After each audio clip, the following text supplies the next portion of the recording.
everyone, and welcome to this survival webinar.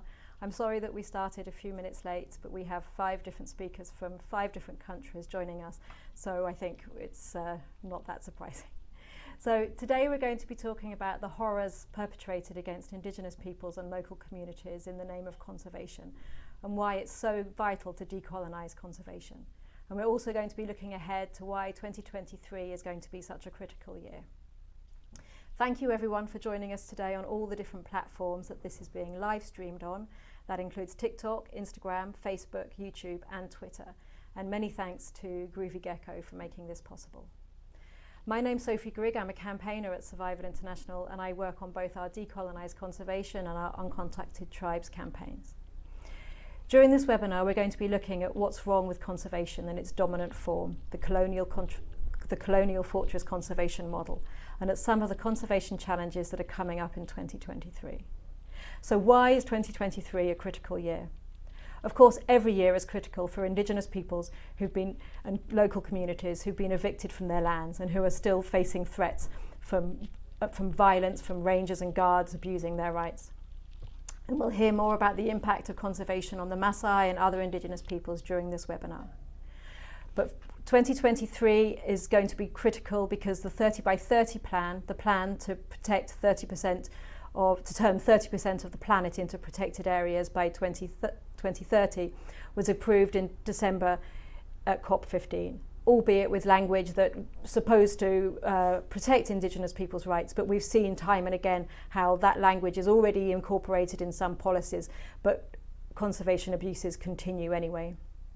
So as a result of the decision on 30 by 30, 2023 will see the start of a massive push to create new protected areas and expand existing ones over the next 7 years, and with all the evictions and abuses that this will entail. 2023 will also see an escalation in the demand for carbon offsetting projects and other nature-based solutions as polluting companies and governments try to meet their net zero targets. And this is going to be another huge Indigenous land grab. On a more positive note, it's also a critical year because of a new draft US law that we hope will set an important precedent in stopping international funding of abuses in the name of conservation. And we'll talk a bit more about that later. So we'll be looking into all of these things in the upcoming hour and a half, and we'll be taking all the questions at the end and once the speakers have all had a chance to talk.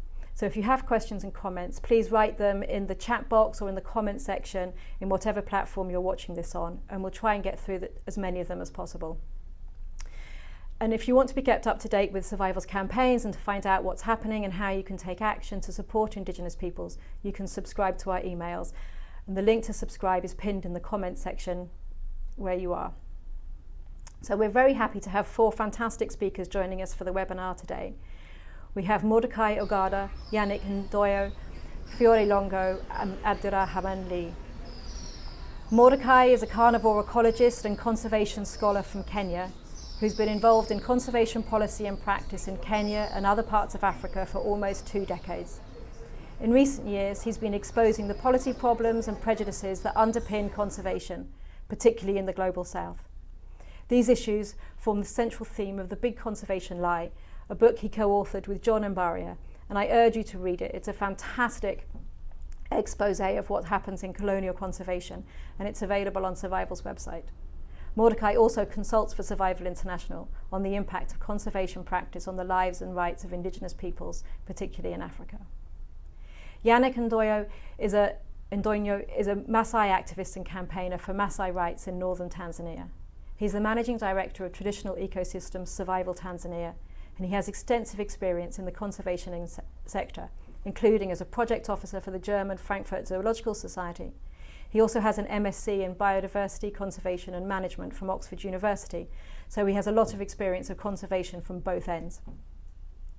Fiore Longo is a research and advocacy officer at Survival International, and she's the head of our Decolonize conservation campaign. And she has visited many Indigenous communities in Africa and Asia who are facing human rights abuses in the name of conservation. Abdourahamane Ly is a Guinean animal rights activist based between Nigeria and Rwanda. He has a background in international trade and Sino-African cooperation and is passionate about animal rights, climate justice and Indigenous rights. We're delighted that he and all the other panellists are able to join us today. I will also speak briefly about the devastating impact of tiger conservation in India on the lives of Indigenous peoples, and also about the draft US legislation on conservation funding. And once again, if you have any questions at the end, please enter them into the chat or comment section on whatever platform you're watching on. So please let me introduce you to Mordecai, who will give some background and an introduction to the problems of colonial and fortress conservation, and highlight the rising problem of the blind acceptance around the world for injustice and violence in the name of conservation.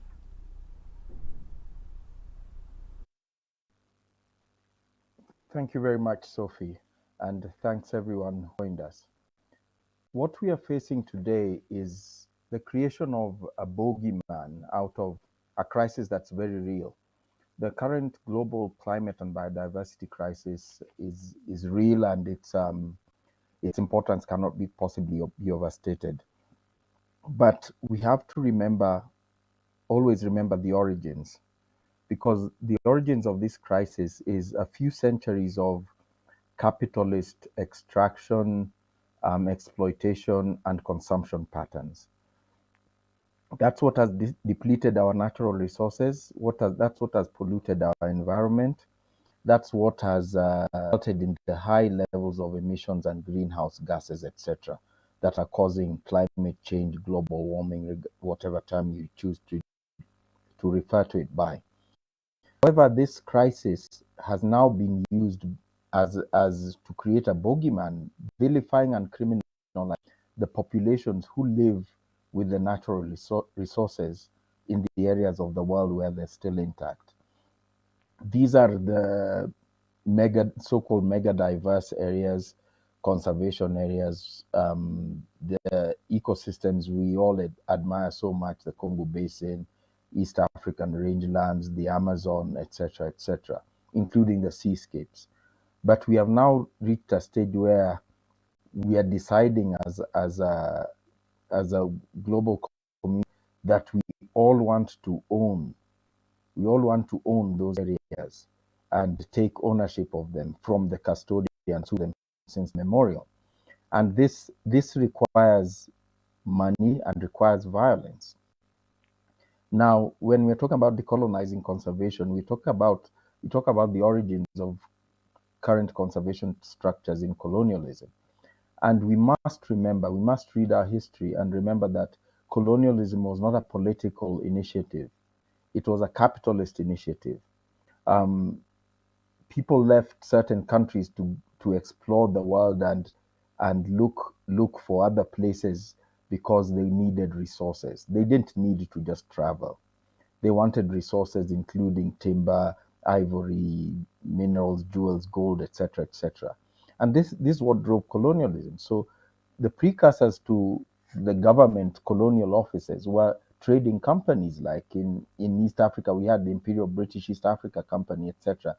Congo was a business belonging to Leopold personally. We had the Imperial British East India Company that was involved over trade in heroin, etc. So this was what drove the cruelty of colonialism, not politics. People's hands were chopped off in Congo because they wouldn't meet the rubber collection quotas. This was a capitalist initiative. So when we understand that capitalism is behind the climate crisis and behind cruelty, we must extend that understanding to get the message that capitalism cannot now present itself in 2023 as the savior of environment or the people who own the solutions. They are the problem. So when we find things like development of tourist trade as a reason for conservation rather than a byproduct conservation, which is what it should be, we have a problem. When we have the loosely used terms like nature-based solutions, carbon trading, green finance, green this, green that, green the other, these are capitalism, and this is what drives the cruelty we see.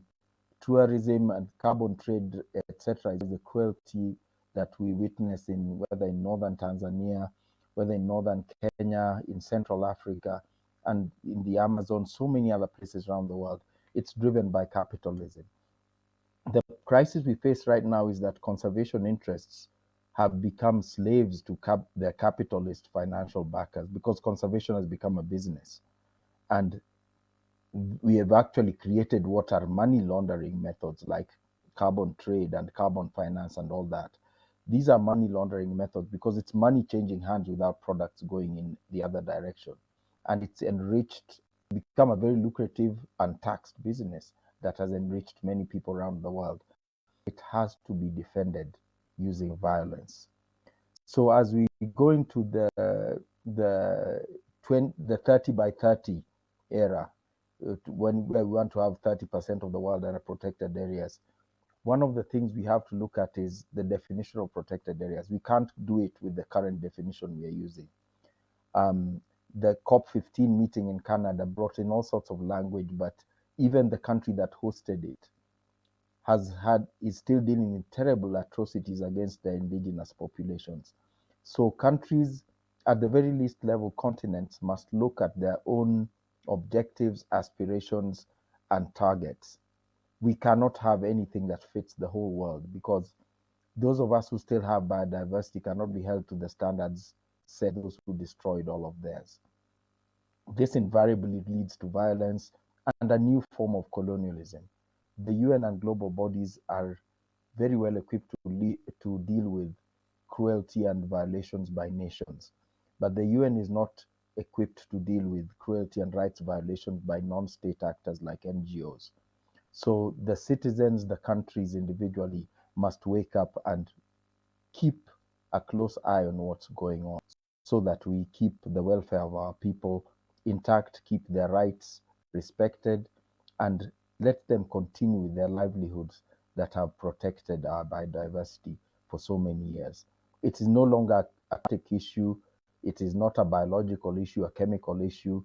It is a human issue, and it needs to be looked at holistically. We cannot have a biodiversity crisis that allows us to create a humanitarian crisis. We have to do better than that at this stage of civilization, if I can say that. If we are civilized, we surely must do better what we are proposing under the UN. And our countries must do better. The UN itself must actually take a more proactive rather than following position on these issues.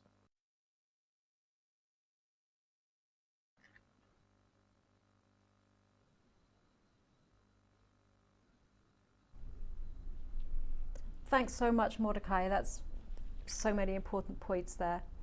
So if you're just joining us, welcome to the webinar on decolonizing conservation. We're going to have questions at the end, so please put any questions into the comments or chat section on whatever platform you're watching on, and we'll put as many as possible to the speakers at the end. We're now going to go to Yannick Ndoinyo, but before we go, show a video of Maasai people being fired at by security forces in Loliondo in Tanzania in June last year. And this is just one example of the horrific violence being perpetrated against indigenous peoples in the name of conservation. Yannick, a Maasai activist, will talk about what's happening in the video and also why global initiatives must stop supporting this sort of dangerous colonial conservation.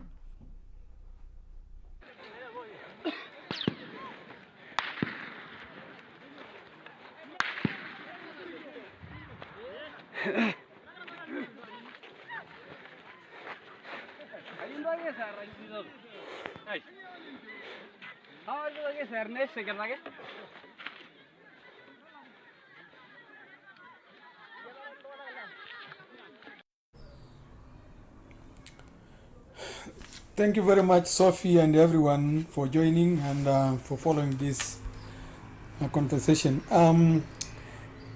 The video you've just seen is exactly what happened in June last year in Loliondo, northern Tanzania, when the government decided it is time to create a protected area out of village lands in an unprecedented manner, by bringing military and paramilitary police onto village land without any announcement or without regard to any law. And so as this was one morning, and you can see and hear live shots of bullets, and the government was creating and is creating a protected area or a conservation area.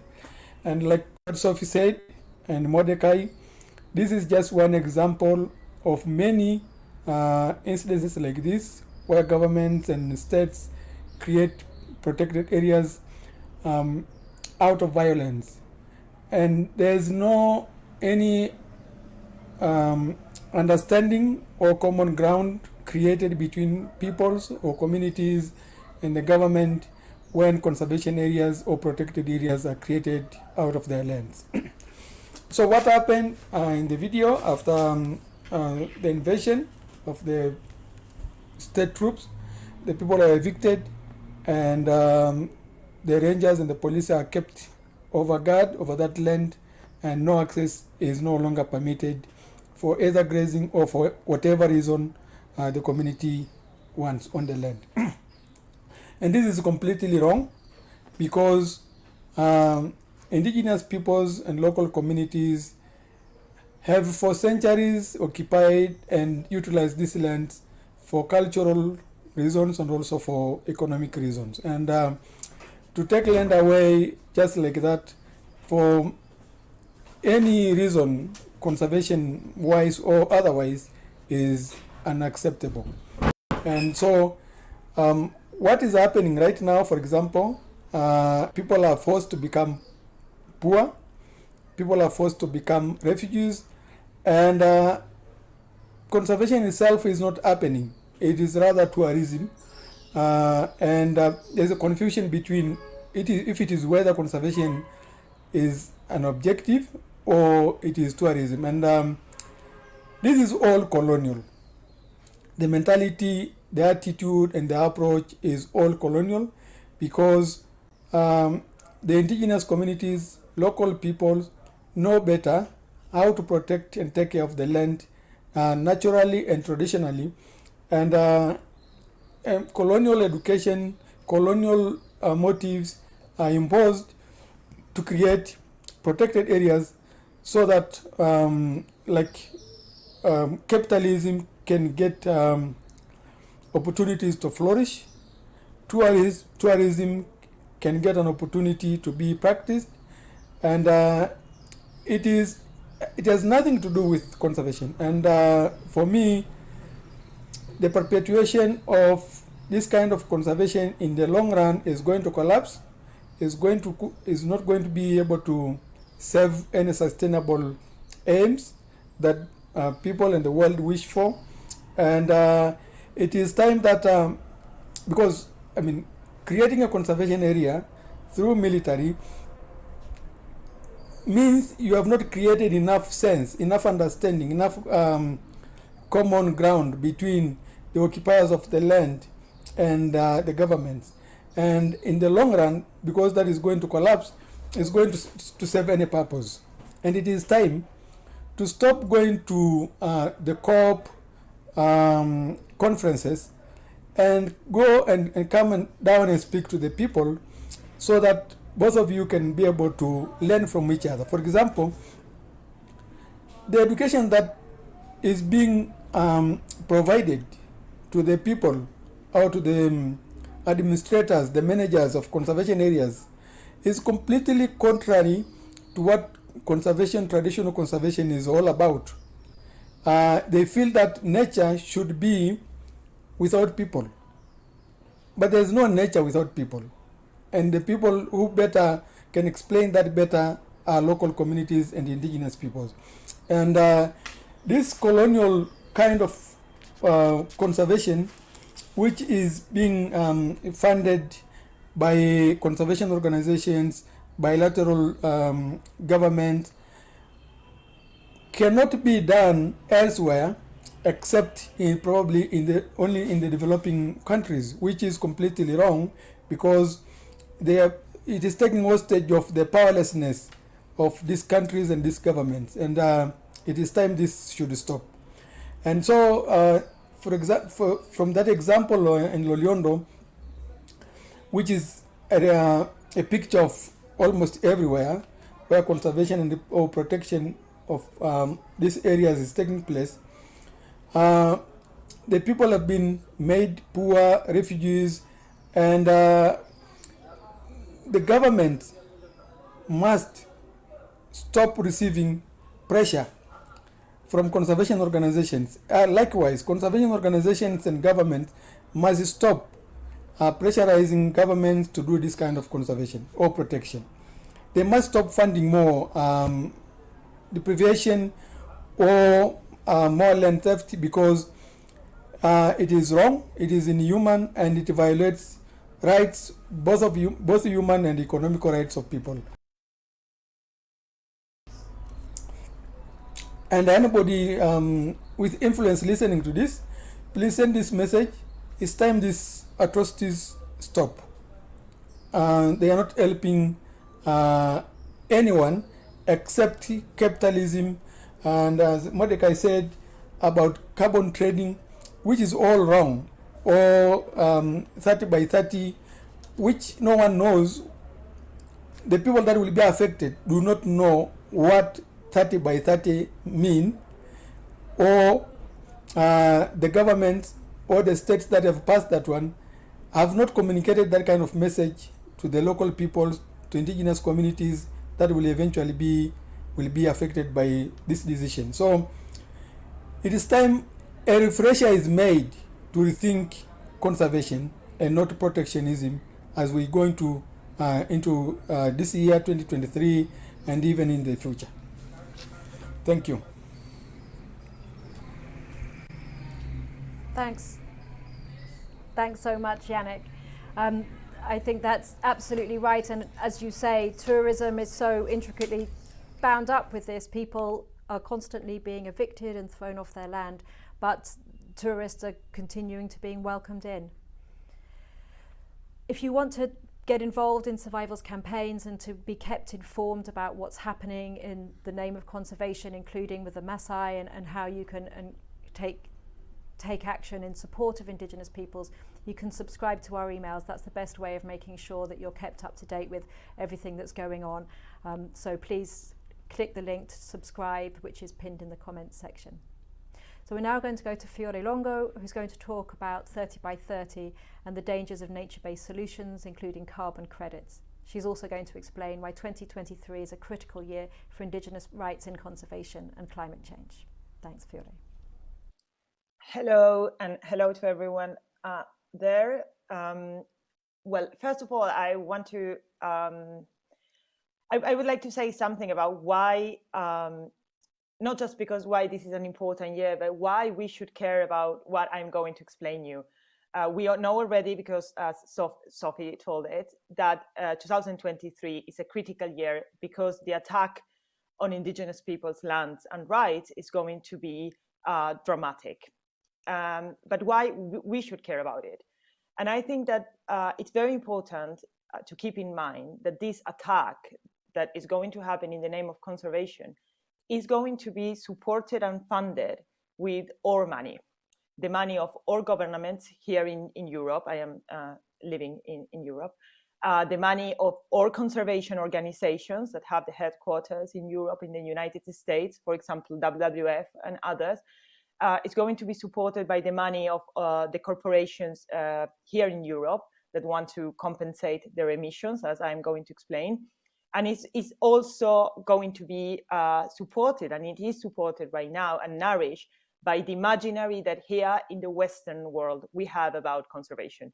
It's important to understand that the responsibility of these abuses is here in Europe and in the United States, in the global north, and it's important for us to, that's why it's important for us to decolonize conservation and also to listen to what the speakers here have to say, because there are things that we can do to stop it. The first thing, the first reason why we think this is going to be a critical year in 2023 is the approval in Montreal of the 30 by 30 plan. Survival International has been campaigning against this plan for years, simply because it's going to be the biggest land grab in history. The idea is to set aside the 30% of the planet for nature protection. this sounds like a good idea. I'm sure there are a lot of people that are listening to us are thinking, what is the problem to set aside for conservation the 30% of the land? Well, the truth is that this is not going to be good, neither for nature, neither for climate, neither for the people that are living in that land. The land that is going to be set aside is not any land. It's probably the most biodiverse places in the world. That's what the places that should be put under conservation are the places that have more biodiversity. Those places, of course, are not the Buckingham Palace. Those places are in the global south, specifically indigenous people's land, because the 80% of biodiversity is in indigenous people's land. The 80% of biodiversity. It sounds surreal that all the biodiversity, most of the biodiversity is in indigenous people's land, and nevertheless, they are being excluded from their lands in the name of conservation. So knowing that these lands are not empty, these are the lands of indigenous peoples, creating protected areas to set aside for nature protection, it's going to mean that the people that are living there are going to lose access to their land. This is even more tragic if we just think about how indigenous peoples live, how important the land is for them. The land is not just a place where they're going to take whatever they need to nourish their families, to feed their families, whether hunting or fishing or practicing agriculture. The land is also what they have, I would say, a spiritual connection to the land. Land is sacred. The land is the place where they buried their ancestors. The land is the place where they teach their kids to be who they are. So the plan to set aside places for conservation, evicting people, are going to destroy these people. We sometimes call it genocide. And this is what is happening with the Maasai, for example. With the people being evicted, the land is not going to be protected, because the land is rich in biodiversity, because indigenous people have been taking care, have been doing things to protect the environment, nourish the environment by doing whatever they do to survive. There is an interconnection. There is ecosystems are made by humans and are made by animals and plants, and the interaction. And this is very important to keep in mind. When those people are being evicted, at the same time, protected areas are under the management of conservation NGOs, like, for example, WWF, or governments, that the only goal they have is to make money. So they will allow mass tourism, with hundreds or millions or thousands of tourists being allowed to get inside these protected areas, while and it's actually quite shocking to go to these places, especially in Africa and Asia, and see tourists that are welcome in jeeps and hotels and luxury hotels and restaurants inside areas, and at the same time, even sustainable are being evicted. So we have this mass tourism that is welcome, trophy hunting is welcome, and sometimes also extractive industries are welcome inside this protected area. Evidence show that indigenous territories, so when indigenous people have the control over their land, are performing better in terms of biodiversity protection than protected areas. Because when people feel empowered to protect their own land and they have the right to do it, of course, they do it better. So we know already that evicting people is not going to be good for the people itself, but it's, as I say, it's not good for nature. Indigenous peoples are the best guardians of the natural world, and every scientific evidence is, of course, showing the same. At the same time, protecting the 30% of the land and keep polluting and destroying the other 70% is not going to solve, or, of course, a biodiversity crisis. The only way to solve the biodiversity crisis is to tackle the real drivers of biodiversity loss. That is not by coincidence, that nothing to do with indigenous peoples, but are here in our way of life. For example, overconsumption. If we keep consuming as we are doing, we will need more resources, and we are, as we are doing, destroying nature. The worst thing of the 30% is also the way that they are thinking to fund it, because part of the money is also going to come from climate mitigation. And here is the second very important factor that is going to be key in destroying indigenous peoples' land and life in the next year. no one can deny climate change by now. So corporations are just pushing out, and the corporations and the conservation industry are just pushing out all sorts of false solutions. Among these one, nature-based solutions. The idea is that nature can save us from climate change. So the only thing we need to do is not changing our way of life, not reducing our emissions, is just protecting other people's lands. That means creating more protected areas or planting trees somewhere else. Of course, this is false. There are several scientific studies showing this. Most of these carbon credits, that they are called projects, are a scam. But the question again that we have to raise is that why indigenous peoples and other local communities living in those lands that are going to be transforming protected areas, or they are going to be places to plant trees, have to pay the price for an environmental and a climate crisis they didn't cause.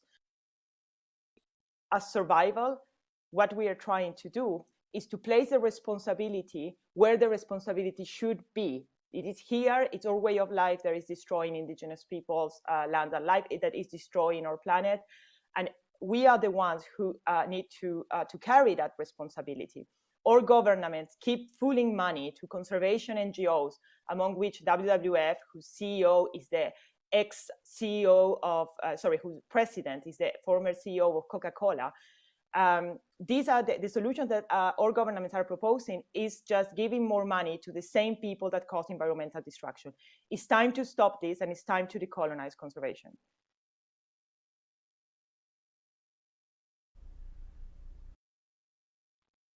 Thanks so much, Fio.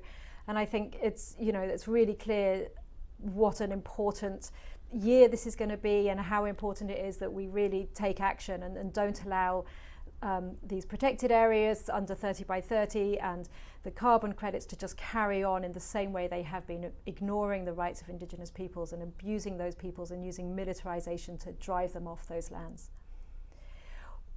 We're now going to see a short video about 30 by 30 just to really explain a bit more. Dear humanity, governments, big conservation NGOs, and the most polluting companies are promoting a dangerous plan. They claim it will help stop climate change and environmental destruction. It won't. It will make them worse. They want to turn 30% of the planet into protected areas, but that will involve the theft of vast areas of indigenous peoples' lands. Indigenous lands stolen for protected areas are militarized and controlled by fear. The people whose lands have been taken are persecuted, abused, tortured, and even murdered. So the 30% plan won't even protect nature because it will destroy indigenous peoples, the best guardians of the natural world. It also diverts attention from the real causes of biodiversity loss and climate change. The exploitation of natural resources for profit and growing overconsumption driven by the global north. So who stands to profit from this scheme? Governments and polluting corporations who carry on business as usual, and conservation NGOs who partner with them for money and will earn millions from managing the land and selling carbon credits. While indigenous peoples, those least responsible for the ecological crisis, will pay the price. But all humanity will suffer. Together, we must end this plan, the biggest land grab in history. Join the fight to stop the 30%.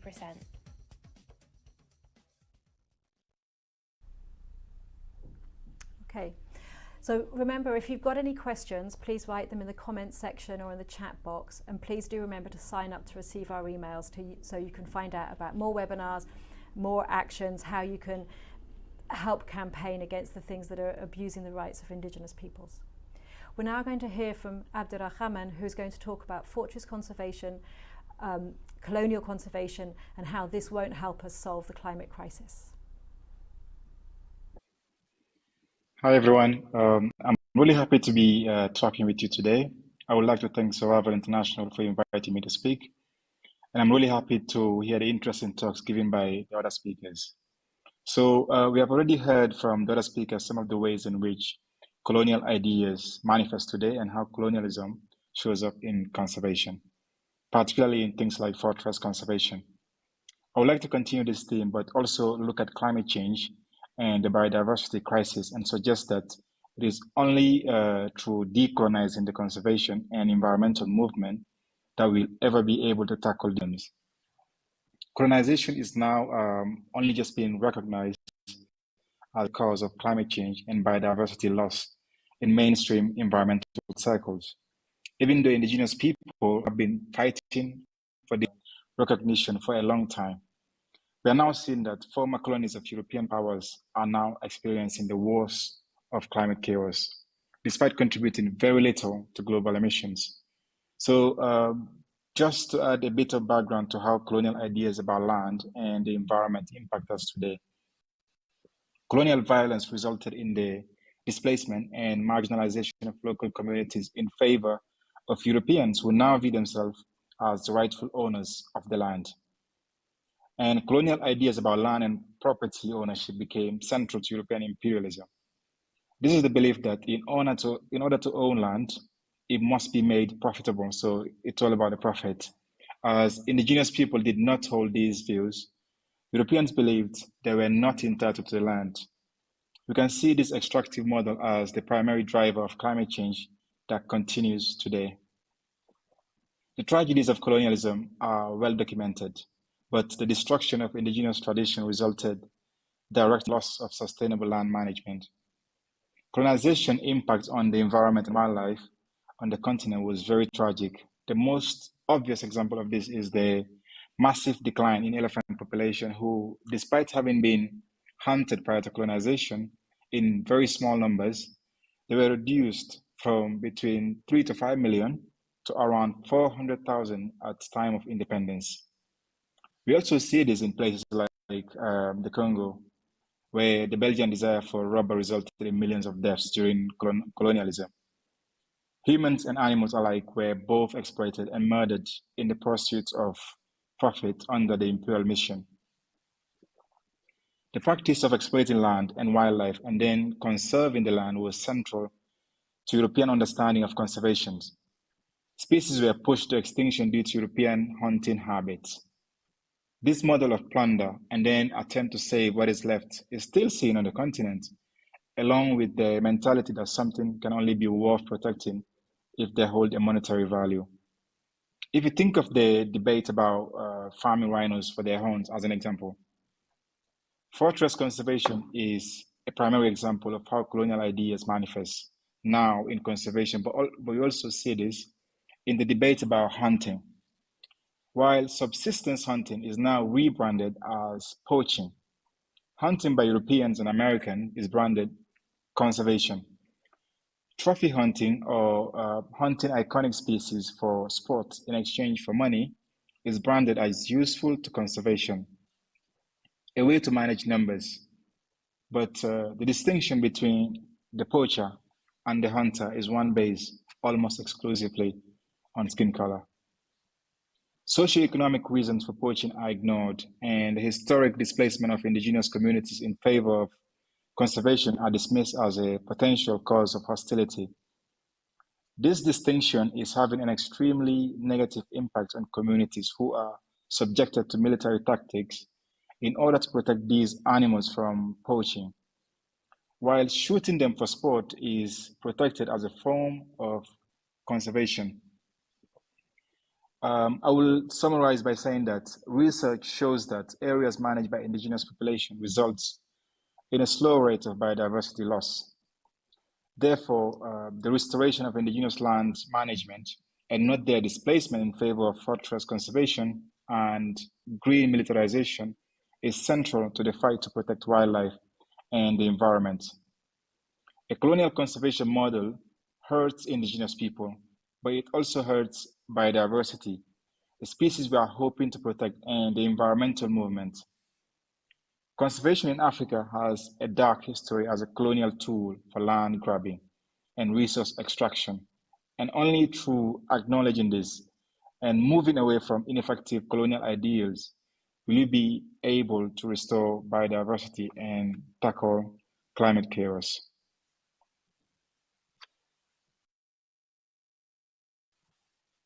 Yeah, I'm done. Yeah. Thank you so much, Abdourahamane. And for anyone, welcome to anyone who's joining the webinar late. And just to remind people that we've got a lot of comments already coming in and a lot of questions, but if you have other ones, please do add them to the comments or chat box. And you can sign up also in the comments section with a link to sign up and receive information from Survival and be kept updated on the campaigns. I'm going to also just talk myself a little bit now about how the similar violence and evictions that are happening in protected areas in other parts of the world that people have been talking about today are also happening in Asia. And I'm going to talk a bit about what happens to the Adivasi people, the indigenous people in India's tiger reserves, particularly giving the example of the Jenu Kuruba who live in Nagahole Tiger Reserve and National Park in southern India. An estimated 20,000 Jenu Kuruba have already been illegally evicted in the name of conservation, and many of these evictions have been supported by the US-based Wildlife Conservation Society, known as WCS. Guards harass, threaten, and even kill Jenu Kuruba people who, far from being a threat to the tiger, actually worship it as a god. The Jenu Kuruba say, look at the way the Forest Department does conservation, and they laugh at how it's done. They say, look, the guards are frightened of the tiger. They won't even go near a tiger without a gun. But we have lived alongside the tiger, we've coexisted with them for generations, and we also worship them. So who is better at protecting the tiger, us or them? Yet the Forest Department unleashes a brutal campaign to force the Jenu Kuruba out of their forest, using threats, violence, filing false cases against those who protest, and also by making false promises about all the supposed benefits they'll get of healthcare and schools and things that they'll get if they move out of the forest.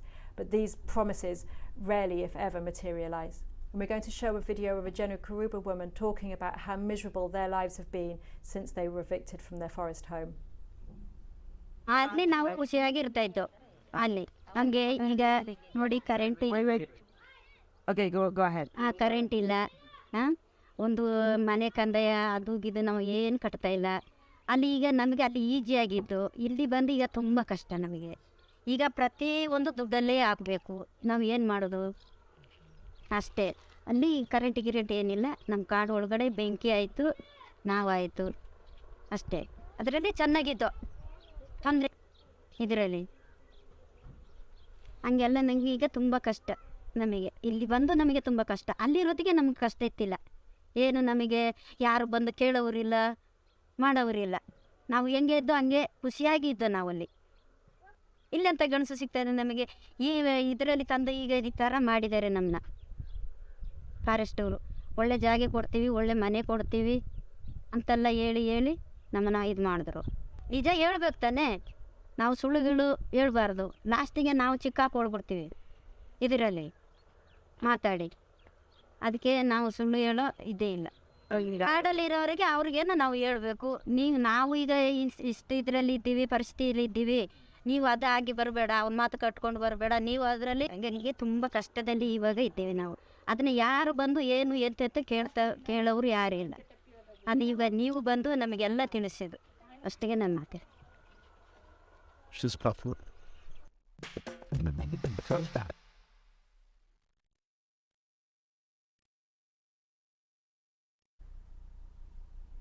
So, like the stories we've heard from the other speakers, this is all underpinned by a colonial conservation policy that treats Adivasi people like the Jenu Kuruba as backward and as destroyers of the land that they've protected for generations. And it assumes that the only way to protect the forest is to kick out the indigenous peoples and to bring in outside experts to do the conservation. Although the Jenu Kuruba always say, well, these so-called experts, they come and to protect the forest, and they have to ask us questions all the time because they know nothing about our forest. Hundreds of thousands of Adivasis, including the Jenu Kuruba, have been torn from their homes. Yet, of course, as Yannick was saying in Tanzania, fee-paying tourists are welcomed in. Last year, 2 Jenu Kuruba men were killed by forest guards. One, Basava, died in December from his injuries after he was shot the year before.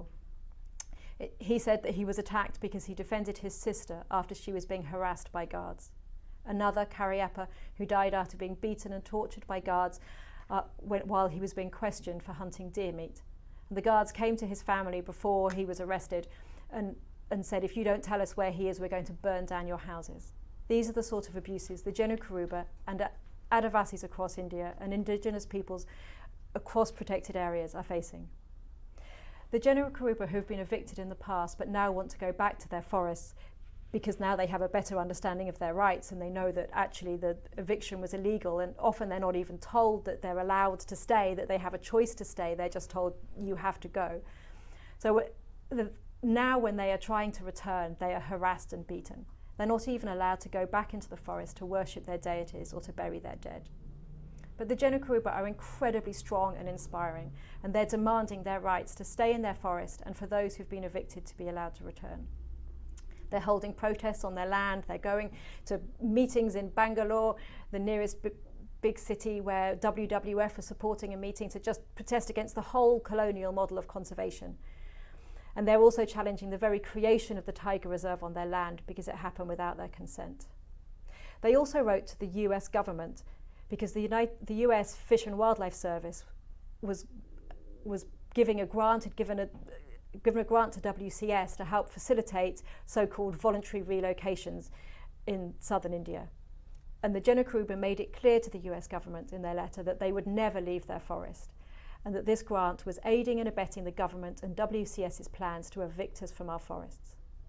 And this was one of the examples of the colonial nature of conservation that was sent to the US government, along with the exposure of human rights violations funded by WWF in Africa and other parts of Asia, backed up by thousands of emails from survival supporters that helped lead to the drafting of a landmark new bill on conservation funding in the US. The bill seeks to ensure that the US Fish and Wildlife Service cannot fund conservation projects where gross human rights violations occur. And any project that wants to get US Fish and Wildlife Service funding has to have the free, prior and informed consent of Indigenous peoples. And there's some other increased improvements in standards on the way Indigenous peoples and local communities must be treated, etc. The bill passed the committee stage and was voted through the US House of Representatives last year. But because of the election at the end of the year, it will have to go back again and be voted again in 2023. However, last year it had bipartisan support from both parties and passed with an overwhelming majority. So we are really hopeful that it will progress smoothly through the House and Senate this year. The bill isn't perfect, but it is a major success for the campaign to decolonize conservation. It established a vital precedent that will be difficult for conservation organizations and their international funders to ignore. It also shows just how much impact pressure from public opinion, of people sending letters and emailing, the courage of people like the Genu Karuba to speak out about what's happening to them, how much of a difference that can make. And it's a clear signal that times are changing for the likes of WWF and WCS. Now that's quite a positive and slightly surprising sometimes to have a positive thing to say, but it really, you can see that difference and what a difference that could make if other funding bodies, other governments were to take on a similar sort of legislation. So we've now got some questions that are coming in from people who've been watching, and please remember, if you've still got questions, do add them to the chat, and also remember to sign up to our email so you can take action and get involved. Because as you saw with people lobbying the US government and people doing other lobbying campaigns, it really does make a difference. So it really is important that people sign up so they can find out what's happening and how to get involved. So we have the first question, which is from somebody from the UK who asks, what tends to happen to people who are kicked off their lands? And I wonder whether, Yannick, you wanted to say something based on the recent experience of what's been happening in Tanzania. Can you please repeat that question? Yes, sorry, of course. So what tends to happen to people when they're kicked off their lands? What actually happens to them? Or what actually happened to them? As I said, people are kicked off their land. The land they've used for grazing, for economic reasons, and also for cultural reasons, and now they are kicked out of their land. It simply means access to that land for whatever reason is prohibited, no longer allowed. So people become refugees, people become economically poor, they are unable to support themselves, to buy food, send their children to school, support themselves for medical aid. So you shift from a capable economically and socially to become suddenly a poor person, and mostly refugees. Sometimes what is happening is that you get branded so kinds of names, so kind of legal issues are kept on you if you resist that movement. Some people become branded as non-citizens of the country, and especially what happened in Tanzania is that the Maasai that resisted are termed as non-Tanzanians, they are Kenyans. They are branded also as enemies of the state, which means you can become prosecuted anytime.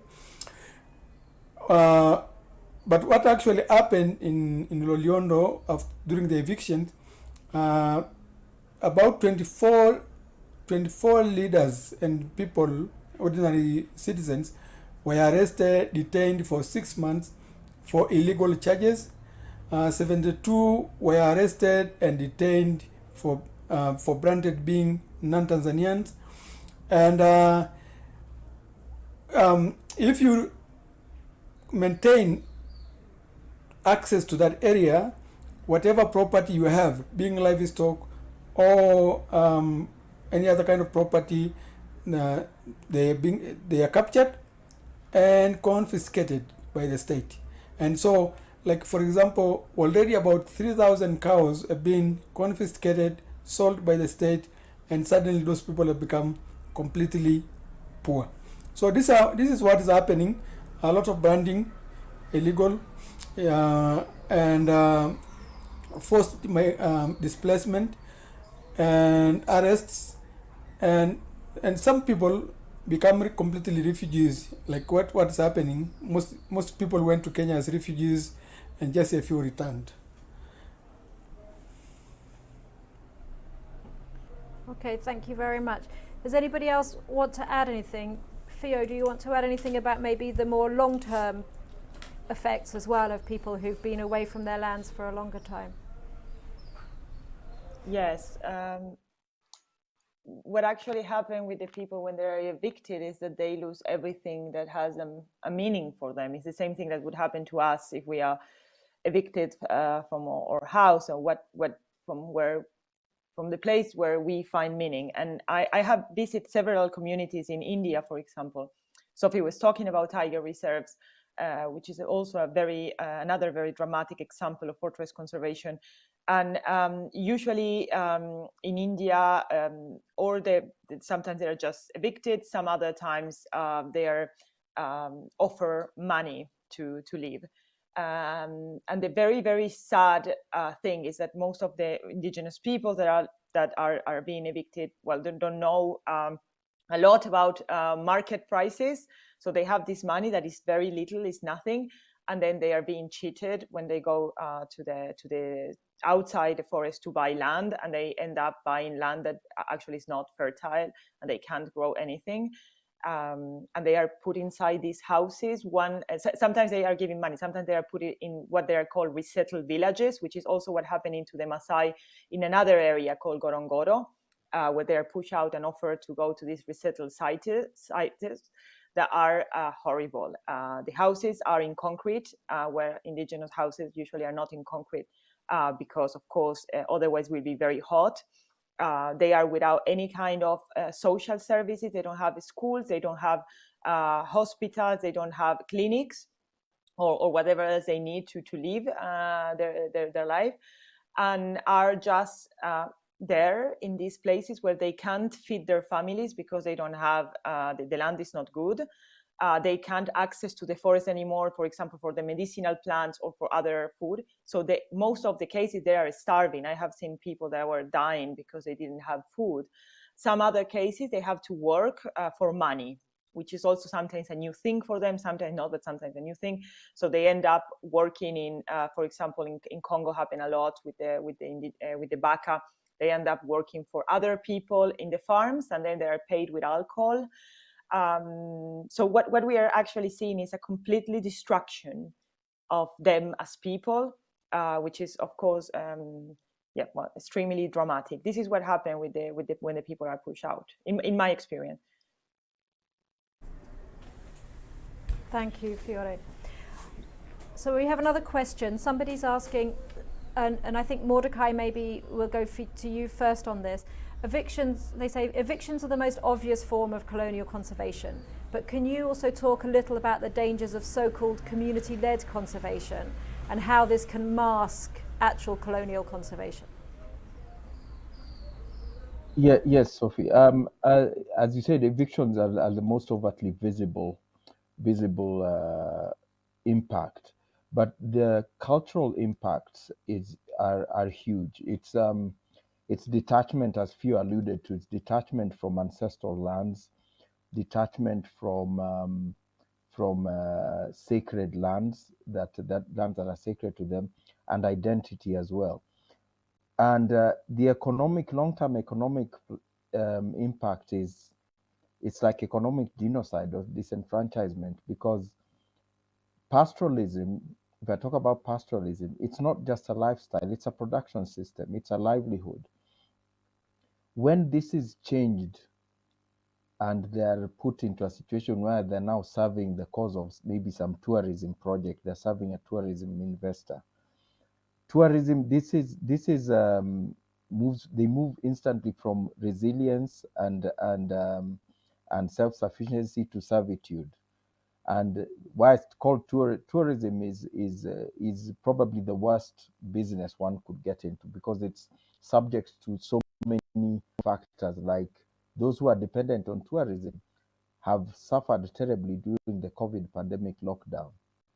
Yet those who are producing livestock kept their livelihood, because people would still eat meat, still drink milk, they still sell livestock.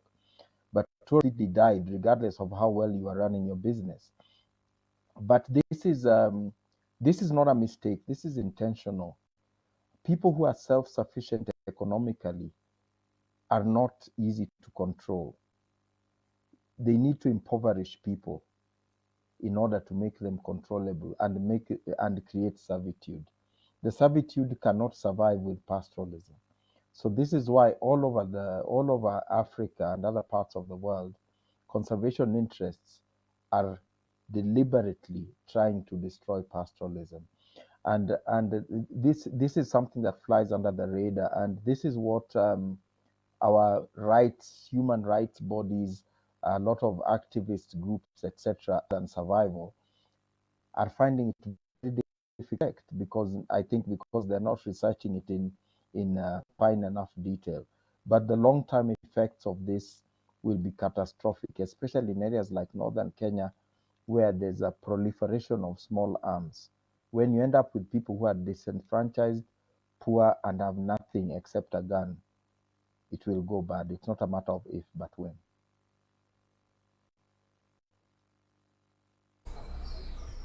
Thanks, Mordecai.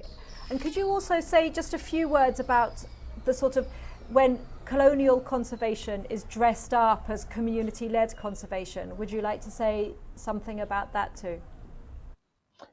Yes. Community-led conservation is a complete fallacy. Let me make that clear at this point. There is no truth to it, because communities that live in areas around wildlife, they don't, and most indigenous African communities even have a word for conservation, because that was just their lifestyle. That was just how they live. You keep the river clean because your kids are drinking water from it, etc. So when they talk of community-led conservation, this is contrived. First of all, they destroy existing community structures like the systems of elders, etc., and create what they call committees. So a community suddenly has a chairman and a secretary and a treasurer and a committee member, board member, or whatever it is. This creates a situation where they can legally in quotes, sign off. 5 people can legally sign off the birthright of the entire community of 20,000, 30,000 people. And the document will be legal as far as all the existing laws are concerned. So this is what they call community-led. So it is not led by the community because the community leaders are chosen by external players and are financed by external players. The community themselves are not universally consulted. And these agreements are long-term agreements. The longest I've seen is 40 years. If you look in many areas of Africa, 40 years is 2 generations. There's a kid who will be born under that agreement, grow to an adult, and have his own children who will grow up to adulthood within that agreement, which they had no part in signing, which they were never consulted about, but determines their livelihoods from everything from the river where they can fetch water to the grasslands they can graze or to where they can build their homes. And it is a most egregious violation of human rights at a grand scale.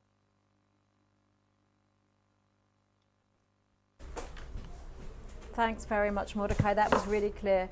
We have a question for Abdourahamane now. Can you explain the difference between a hunter and a poacher? I think the difference on that is basically skin color, because a poacher is basically labeled as a poacher since the European find values in exploiting this land and the animals.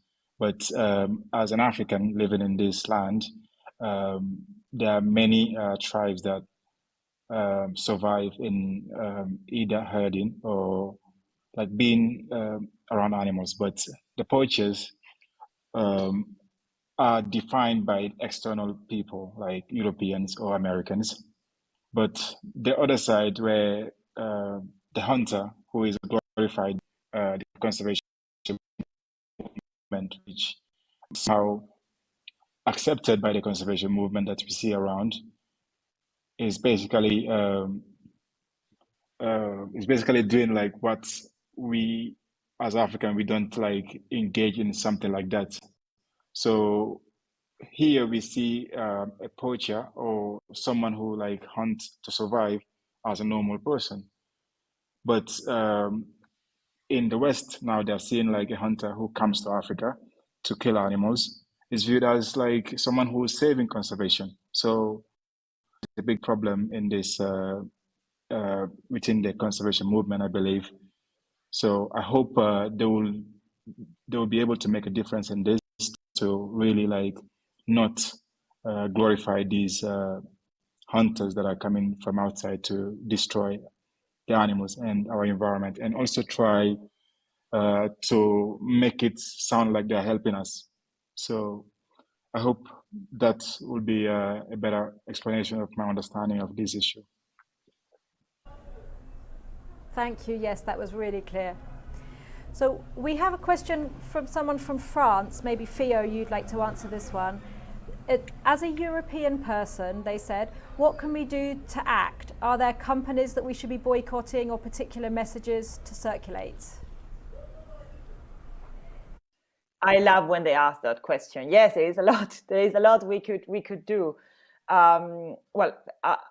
First of all, Survival International, which is the organization I'm representing today, does a lot of work of any kind, lobbying, advocacy, and we need people.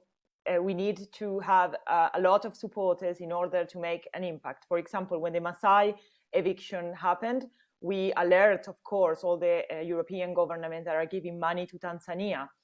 One thing, if there is just an organization like Survival alerting them. Another thing is when there are hundreds or thousands of millions of people sending them emails. These make a difference. The goal of Survival is to radically change public opinion, because we believe that it's you, the people that are listening to us, that can actually make the big change. And we have campaigns in which we ask people to take action. So if you subscribe to your newsletter or follow us in social media, you will find things to do. The other thing that is important is that there are indigenous organizations like Yannick here, and could tell more about what you could do to support the Maasai.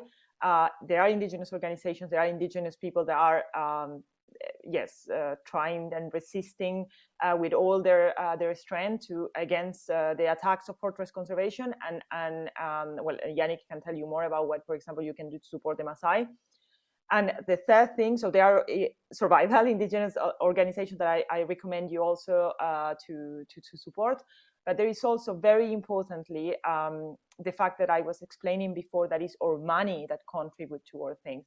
So stop giving money to organizations like WWF, Frankfurt Zoological Society, African Parks, WCS, are ways to give them a clear message. Writing to them, explaining, we are not going to give you any more money because you are violating indigenous people's rights. These are all good things that we can do. Of course, the change is not, as I explained, will come from individuals. It will come from all of us as a society if we are all together fighting for this. That's why Survival is trying to build up a movement to decolonize conservation. And another thing, the fourth thing, is the education. What I mean with this, we were talking before about the difference between poachers and hunters. Yannick was talking about the imaginary of nature, the idea of imagining nature that is wild. All of these stereotypes that have an impact on the life of people come from us, from filmmakers or journalists or book texts or films. So there is a lot of educational work to do. And Survival has been, for example, working on a beautiful guide to decolonize conservation that I invite you to read. And so there is the necessity for people to share the material we are producing. We have also tribal voice videos, we call them. They're testimony of indigenous peoples in first line that are experiencing it. So this is something very, for us, very important, that people share our material. And for example, the video of the Maasai that Yannick showed before, it's very important. These have an impact because the governments don't want bad press, want to keep their investment. So if we all are sharing this kind of information and taking action when necessary, it's of course very, very important. Great, thanks, Fio. And Yannick, did you want to add something about how people can support the Maasai and what people can do from Europe and elsewhere? Yes. One thing Europeans could do, especially if you are from France, is to write to UNESCO. UNESCO is supposed to protect cultures of indigenous peoples all over the world. But now it's like the other way around. It is like UNESCO supporting evictions and displacement of different cultures, especially the Maasai in Tanzania. So one thing is for people to write more letters demanding UNESCO to protect the rights of communities and the other cultures because it is within their mandate. That's one thing. Secondly, of course, writing and speaking to governments that support this kind of violent and fortress conservation, and mostly because it seems like the German government is supporting conservation, colonial, violent, whatever kind. They don't care what happens in the process, so long as it is now termed the conservation of protected area. The German government supports that, and I think they should know from the people in Europe that what they are doing is wrong, and they should stop it. So that's the second thing. The third thing is to support the Maasai and the other indigenous people that are displaced regularly, so they don't succumb to the pressure of poverty. At least so they're able to recover, they're able to protect whatever lands has remained, and they're able to support themselves and their families with education and other needs. And by doing that, we are able to stabilize an indigenous culture that is so useful and so important for conservation, like the rest of the speakers have said. But to put pressure on the European government and the American government is so crucial right now, so they can, not only the Maasai, but other communities all over the world that are suffering because of their support and the pressure from America and Europe.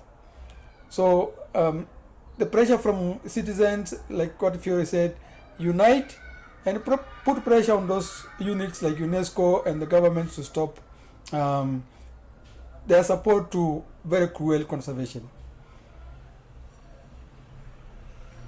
Thank you, Yannick. And maybe we should just mention German government funding here, because the German government funds an enormous amount of conservation abuses, including in Tanzania. And I think it's really important that we don't forget them as well and their responsibility. So anyone listening from Germany, please write to your government, expose what they're doing, and ask them to stop. Okay, so I have another question.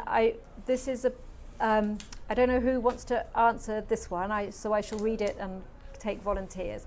Is there not a way to protect areas for conservation whilst also protecting the rights of Indigenous people on those lands?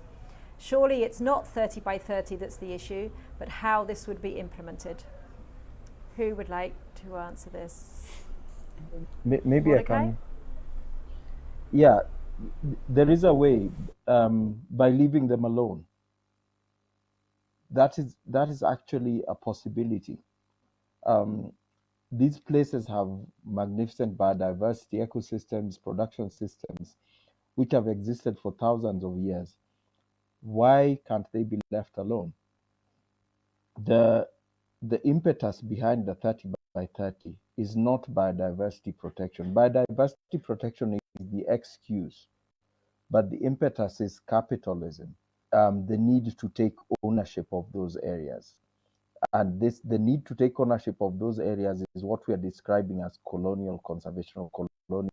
And unlike imperial colonialism, those who need to take ownership are not nations now. They're corporations. And the new colonialists are corporations and capitalists, and their agents are conservation organizations. So the way to conserve these areas is to leave them alone. If anyone is to do anything there, it should be to strengthen and improve the resilience of the people who have taken care of these resources for so many generations.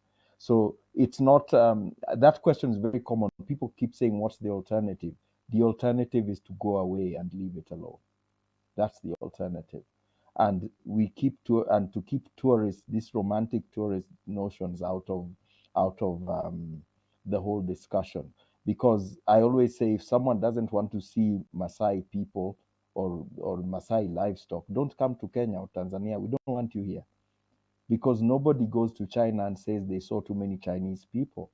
No one goes to India and says they saw too many Indian people. It's only Africa where people have this notion of the territorial notion, where you have beautiful landscapes, wonderful wildlife, and no people. That's what fallacy is. So the easiest way is to leave it alone, and let's start from what the people there want, what their aspirations are. Great, thanks so much, Mordecai. Can I add to that question? Yannick? To that answer? Yeah. Yep, of course.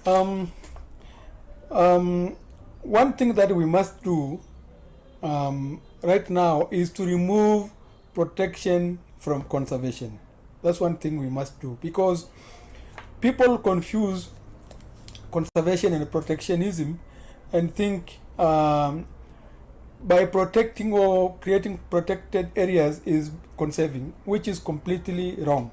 Conservation is happening every day, everywhere where communities and indigenous peoples live. If today we take an inventory of biodiversity presence in community and indigenous people's lands, we may find that it is even bigger than what it is now protected in protected cycles. So that's one thing that we should do. We should remove protection from conservation. Secondly, tourism, because what the governments and corporations and what have you claim that conservation or tourism is probably the biggest source of income to protect or to support conservation in the world, which is completely wrong. So I would say tourism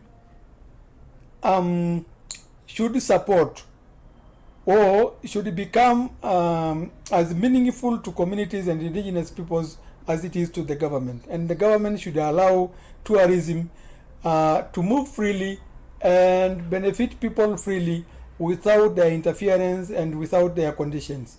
Because tourism, and this is what also the North should learn, tourism or protection, conservation, tourism conservation areas in the North just happens arbitrarily, and it should happen likewise in indigenous communities' lands.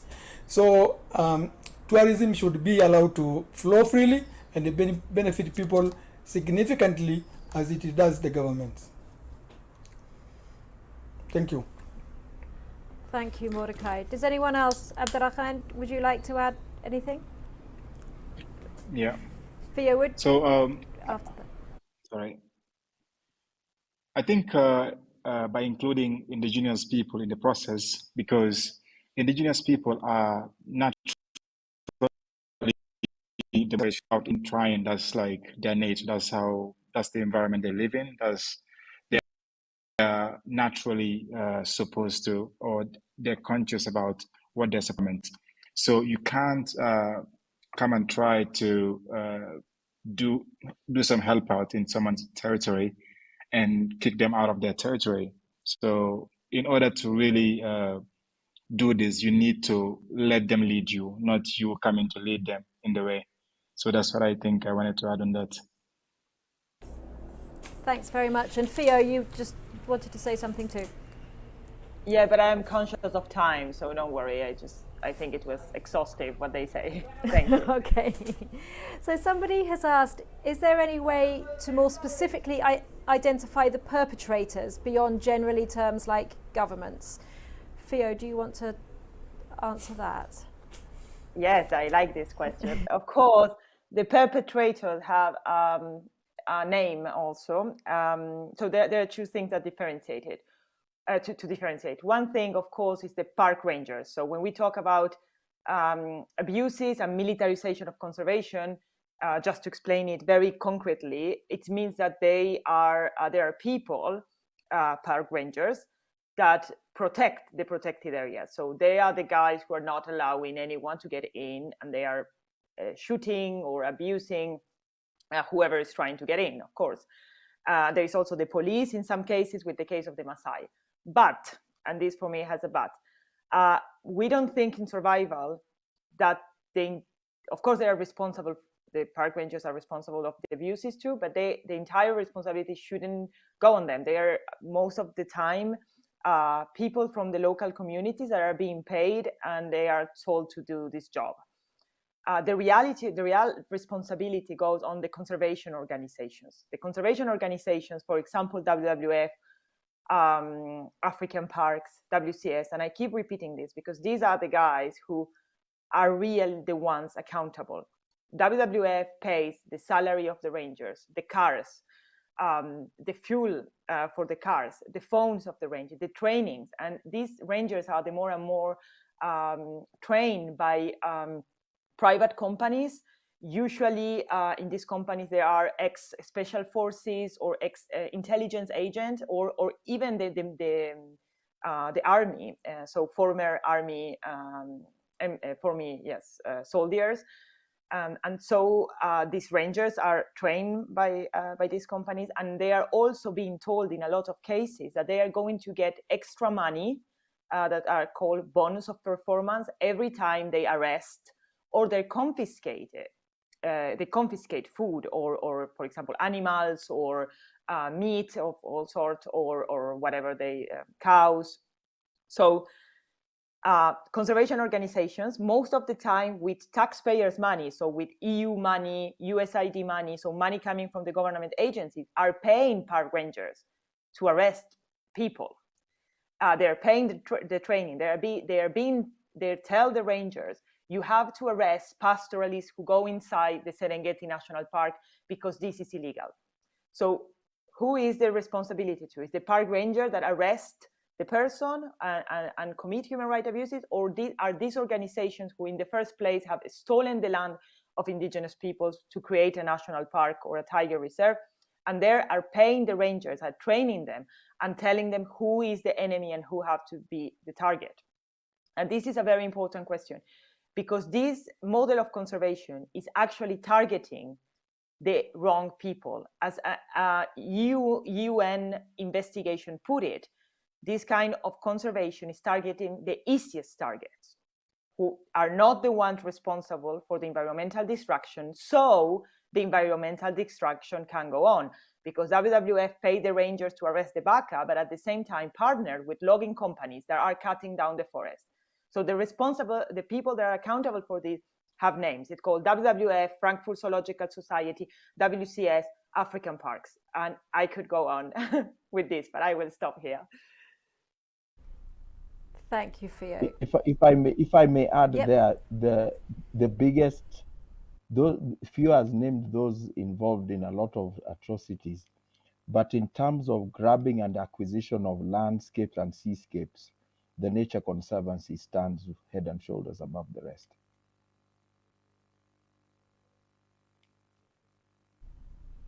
Yep, absolutely. Thanks, Mordecai. Anyone else want to just come in on this? We just have a couple of minutes left, so otherwise I can go very quickly to the last question. So somebody has asked from France, what can be done to amplify your voices and make this, what's happening here, widely known? And the 30 by 30 project and fortress and colonial conservation as a whole shouldn't be seen as the solution. And we literally just have 2 minutes left, so if someone would like to answer very succinctly, that would be wonderful. Question everything. I think scrutinize all claims or fundraising appeals. Ask them what they're doing in Africa versus what they're doing in America, doing in Europe. And I think it's just, don't fall for the feel good that they're selling, the feel good notions that they're selling. And I think keep talking about it, keep questioning it, and don't ever think that you're not an expert. This is a human issue. It's not biology, it's not chemistry, it's just humanity. And let's look past the fluffy toys and the nice reports and really ask questions, the way you question what you eat or the car you drive or what you drink and all that. So let's question this as well. Absolutely. Thank you, Mordecai. But also quickly, Survival International is running this kind of campaign globally, and I think people from France or Europe generally and America, please support this campaign. Join the main list, learn, and support what Survival International is doing, because there you will learn and there is where you will take action as well. Thank you. Thank you, Yannick. Well, you've just said what I was going to say again. That's absolutely, because we'll be keeping people informed about what's happening when Indigenous people's rights are being violated around the world in the name of conservation. And so please sign up. If you haven't already signed up, sign up to our to receive our emails, and then whenever awful atrocities are happening, for example, like when the Maasai were being shot at in Tanzania, and Survival, immediately informed the press and made sure that the Maasai's voices were being heard. And so it's really important to sign up, and then you'll hear about these things and what's happening and what action you can take. So I'd just like to thank everyone for joining this webinar across so many platforms, and also thank you to Groovy Gecko to allow this to happen. We've never been able to live stream in so many different ways and in so many places before. And enormous thanks to our speakers for sharing so much information. And I'm sure they've inspired everybody who's listening and inspiring all of us to get involved and to take action to decolonize conservation in 2023 and beyond. So please, thank you so much for listening. Thank you so much for caring about what's happening, and please do get involved, take action. As Mordecai said, don't believe the propaganda, look behind, ask the questions, and we together we can really make sure that 2023 becomes a year where really the decolonizing conservation really begins to happen. Thanks so much everyone for joining us, and yeah, thank you, goodbye.